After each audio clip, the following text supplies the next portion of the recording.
on commence de plus en plus à faire confiance aux coachs africains. Aujourd'hui, nous, on est en Libye.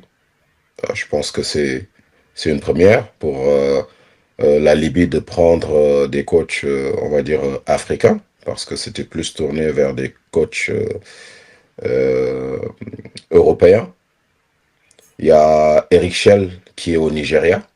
Donc, dans des pays où on prenait souvent des Occidentaux, aujourd'hui, on fait de plus en plus confiance aux coachs africains, même si, voilà, il y a encore du chemin à faire.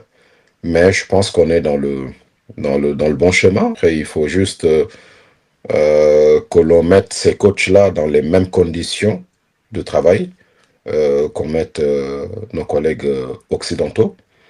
Mais ça évolue dans le bon sens quand on regarde quelques années en arrière. Il n'y avait pas beaucoup de coachs africains au niveau des sélections. Et aujourd'hui, on commence à avoir ce changement-là de mentalité. Et c'est très bien. Maintenant, c'est à nous, coachs, aussi de conforter nos dirigeants dans ces choix-là en faisant du bon travail. Parce que c'est bien de dire, voilà, il faut mettre les Africains euh, à la tête des sélections africaines, mais si derrière, on n'assure pas au niveau résultat, au niveau contenu, dans tout ce qu'on propose comme travail, ben, ce sera difficile pour eux de nous faire confiance parce que ces dirigeants-là qui arrivent dans les fédérations, eux aussi, ils ont des mandats, ils ont des objectifs, ils ont des comptes à rendre.